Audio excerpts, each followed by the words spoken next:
Friend, स्वागत है आपका अपने यूट्यूब चैनल जीएस रोजगार में।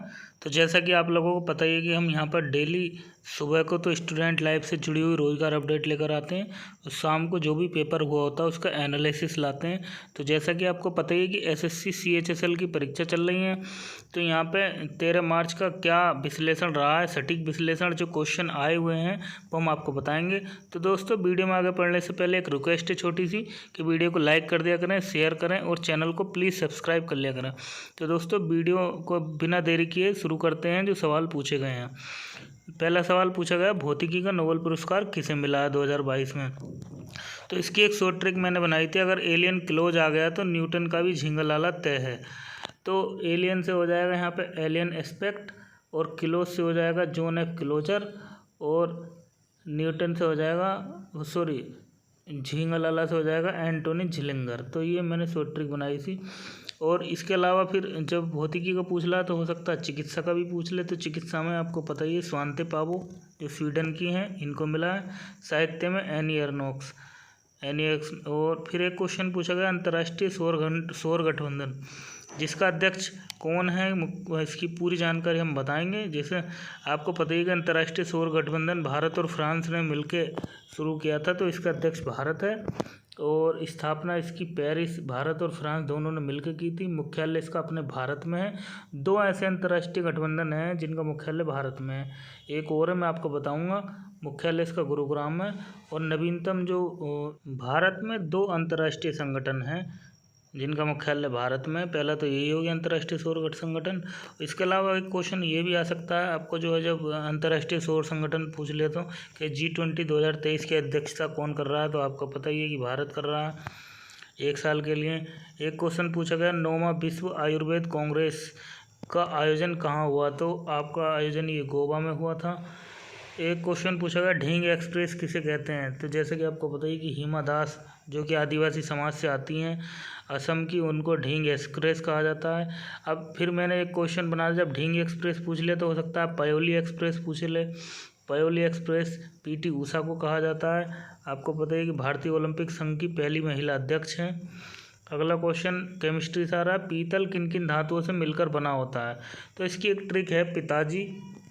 ये है पिताजी, जो पी से हो गया पीतल, ता से हो गया तांबा और जी से हो गया जिंक। तो पी बराबर ताजी, यानी पीतल बराबर तांबा प्लस जिंक, पिताजी।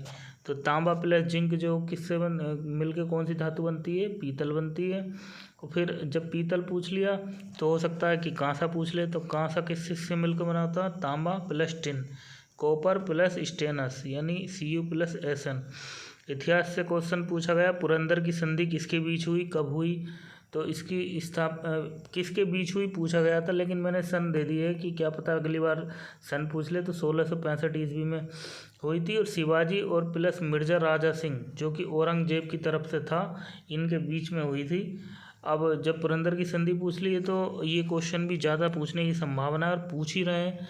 अभी शनिवार में जो क्वेश्चन हुए थे पेपर, उसमें पूछा गया था कि प्लासी का युद्ध कब हुआ और किस अंग्रेजों की तरफ से इसका नेतृत्व किसने किया। तो प्लासी का युद्ध 1757 में हुआ। अंग्रेजों की तरफ से इसका नेतृत्व रॉबर्ट क्लाइव ने किया। और अगला क्वेश्चन पूछा जा सकता है कि बक्सर का युद्ध कब हुआ, 1764 में हुआ। अंग्रेजी नेतृत्व किसने किया, हेक्टर मुनरो ने कहा, हेक्टर मुनरो ने किया। इसके बाद आपको पता है कि इलाहाबाद की संधि हुई थी। अगला क्वेश्चन पूछा गया है कि भूकंपीय तरंगें कौन कौन सी होती हैं। 3 तरह की तरंगें होती हैं, आपको पता ही है, जिसमें PSL, ये हो गया PSL, 3 तरह की तरंगें होती हैं। और भूकंप को नापने वाले यंत्र को सीस्मोग्राफ कहते हैं। फिर नदियों से क्वेश्चन पूछा गया कि सिंधु की सहायक नदी कौन सी है, तो मैंने ये पूरा ग्राफ बना दिया है। ये हो गई सिंधु सबसे बड़ी, सिंधु के बाद में ये, फिर ये झेलम, फिर चेनाब, रावी, ब्यास, सतलुज। सिंधु की सबसे बड़ी सहायक नदी कौन सी है, सबसे बड़ी सहायक नदी, ये क्वेश्चन पूछ सकता है अलग से। तो चेनाब सिंधु की सबसे बड़ी सहायक नदी है। जब सिंधु की पूछ ली तो हो सकता है कावेरी की सहायक नदी पूछ ले। कावेरी की सहायक नदी हैं हेमवती और काबिनी। अब एक क्वेश्चन ये नीति आयोग से लगातार पूछ रहा है इसके बारे में आप लोग सब याद करके जा सकते हैं कि स्थापना इसकी कब हुई, 1 जनवरी 2015 में इसकी स्थापना हुई। अध्यक्ष इसके पीएम होते हैं, आपको पता ही। उपाध्यक्ष इसके सुमन बेरी हैं। सीईओ बीवीआर सुब्रमण्यम है, जो कि परमेश्वर अय्यर के स्थान पर अभी हाल फिलहाल में बदले गए हैं। इसका उद्देश्य क्या है? सहकारी संघवाद, यानी राज्यों को भी साथ में लेकर प्रगति करना इसका उद्देश्य है। त्यौहार से संबंधित क्वेश्चन पूछे गए। पोंगल त्यौहार कहाँ का है? जैसे कि आपको पता ही, मैंने पढ़ा रखा है, तमिलनाडु का है। और फिर अब जब पोंगल पूछ रहे तो और त्योहारों पर हम नज़र डाल लेते हैं। ओणम और अट्टुकल पोंगल ये दोनों केरल के हैं। जल्लीकट्टू तमिलनाडु का। कंबाला कर्नाटक, ये भैंसा दौड़ होती है, आपको पता ही है, भैंसा दौड़ कंबाड़ा होती है। और कटी बिहू ये असम का है। चलिए, एक क्वेश्चन पुस्तक से आया कि मिनिस्ट्री ऑफ अटमोस्ट हैप्पीनेस पुस्तक किसकी है? तो ये अरुंधति राय की है। अरुंधति राय ये बहुत फेमस राइटर हैं, आपको पता है। इनके पहली महिला बुकर पुरस्कार विजेता हैं भारत की, जिनके लिए, किस बुक के लिए इनको बुकर पुरस्कार मिला था? The God of small thing, God of small thing, इसके लिए इनको अंतर्राष्ट्रीय बुकर पुरस्कार मिला था। उपराष्ट्रपति से क्वेश्चन पूछा गया। अब ये नहीं बताया लड़के ने क्या क्वेश्चन था, लेकिन मैं इससे पूरा विश्लेषण करूँगा कि हमारे उपराष्ट्रपति कौन बने हैं नए? जगदीप धनखड़ बने हैं, जो कि व्यक्ति के हिसाब से 14वें हैं और क्रम के हिसाब से 16वें हैं। ये पश्चिम बंगाल के राज्यपाल भी रह चुके हैं। और आर्टिकल 63 में उपराष्ट्रपति का जिक्र है, ये तो आपको पता है। वाद्य यंत्र का क्वेश्चन आ रहा है, मैंने कल वीडियो डाली थी परसों, आप उसको देख लें। हरिप्रसाद चौरसिया किस वाद्य यंत्र से संबंधित है? हरिप्रसाद चौरसिया बांसुरी वादक हैं। अब इसके साथ साथ हो सकता है पूछ ले कि तबला वादक कौन है? जाकिर हुसैन किस वाद्य यंत्र से संबंधित हैं? तो वाद्य यंत्र तबला वादक से जाकिर हुसैन संबंधित है। अगला क्वेश्चन है, खेल से आ रहा है, चौथा खेलो इंडिया यूथ गेम्स। ये क्वेश्चन बहुत घुमा फिरा के पूछा जा रहा है बार बार कि चौथे खेलो इंडिया यूथ गेम्स कहाँ पर हुए? ये हरियाणा में हुए। 5 में मध्य प्रदेश में हुए, जो कि पहले स्थान पर महाराष्ट्र आया और तीसरे स्थान पर हरियाणा आया। 5 में खेलो इंडिया यूथ गेम्स में पहले स्थान पर महाराष्ट्र है, तीसरे स्थान पर हरियाणा है। और फिर ये करंट अफेयर का क्वेश्चन है, श्री महाकाल कॉरिडोर का उद्घाटन कहाँ किया गया है? उज्जैन। आपको पता ही है कि श्री महाकाल का मंदिर उज्जैन में है, तो उज्जैन में ही वहाँ पर कॉरिडोर स्थापित किया गया है। फिर देश से पूछें, अंतर्राष्ट्रीय महिला दिवस कब मनाया जाता है? दिवस से क्वेश्चन पूछे गए हैं, तो अंतर्राष्ट्रीय महिला दिवस आपको पता ही है 8 मार्च को मनाया जाता है।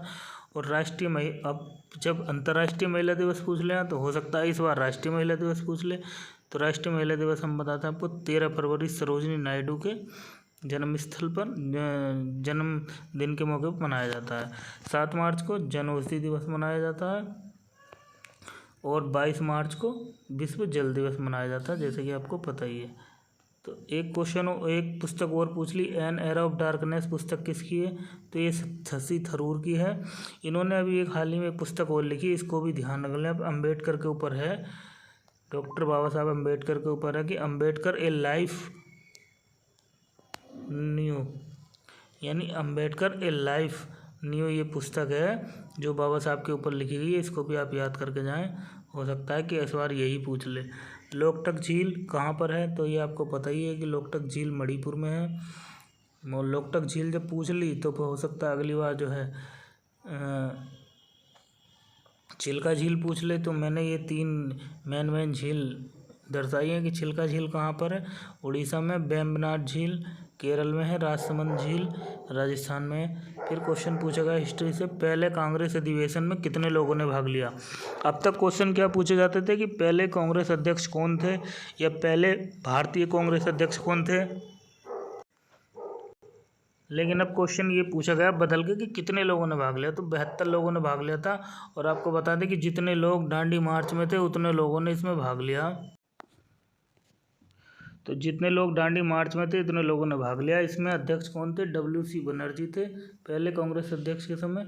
और जब स्थापना हुई थी तो उस समय कौन थे? A.O. ह्यूम। जब स्थापना हुई थी कांग्रेस की तो उस समय कौन थे? A.O. ह्यूम थे। ये कांग्रेस अधिवेशन कब हुआ था? पहला 1885 में हुआ था। फिर क्वेश्चन पूछा गया राष्ट्रमंडल खेल 2022 से संबंधित है। पता नहीं कौन सा क्वेश्चन था, इसका पोस्टमार्टम कर देते हैं कि भारत ने इसमें 22 गोल्ड मेडल प्राप्त किए थे। बर्मिंघम UK में ये हुआ था। इसका शुभांकर था पेरी द बुल। और पहला कहाँ हुआ था? ऑस्ट्रेलिया में हुआ था। पहले स्थान पर कौन हुआ था? फर्स्ट रैंक किसकी आई थी? ऑस्ट्रेलिया की आई है। और चौथी रैंक पर कौन आया है? चौथी रैंक भारत की आई है। भारत ने इसमें 22 गोल्ड मेडल जीते हैं, आपको पता ही है। अगला कहाँ होगा? ऑस्ट्रेलिया में होगा 2026 में, विक्टोरिया में। रणजी ट्रॉफी 2021-22 से क्वेश्चन पूछा, याद रखना 2022-23 की नहीं है ये।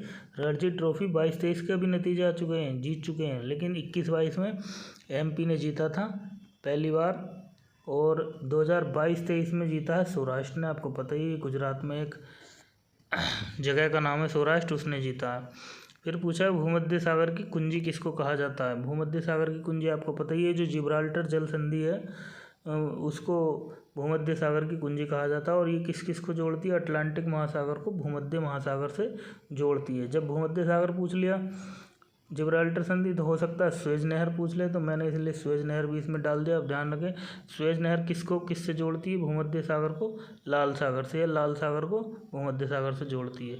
एक क्वेश्चन पूछा 2014 में भारत रत्न प्राप्त करने वाले खिलाड़ी, ये सचिन तेंदुलकर हैं, वहाँ था, क्रिकेट के भगवान कहा जाता है।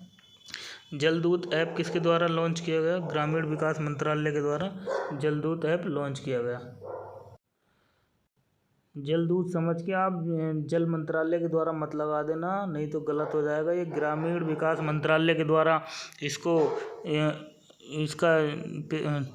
लॉन्च किया गया है। ग्रामीण विकास मंत्रालय, इसका उद्देश्य है भूमिगत स्तर, जो भूमिगत जल स्तर है उसको बढ़ाना, इसका उद्देश्य है। तो दोस्तों ये एनालिसिस था 13 मार्च का। दोस्तों वीडियो अच्छा लगा हो तो वीडियो को लाइक करें, और इसको 1-2 बार ज़रूर देख लें, ताकि आप जो परीक्षा देने जाएं तो आपको बेहतर महसूस हो और ये आपके काम आ सके क्वेश्चन। तो दोस्तों इस तरह की वीडियो आपको मिलती रहेगी। चलिए मिलते हैं नेक्स्ट वीडियो में। प्लीज़ चैनल को सब्सक्राइब कर दें। चलिए मिलते हैं नेक्स्ट वीडियो में, तब तक के लिए जय हिंद।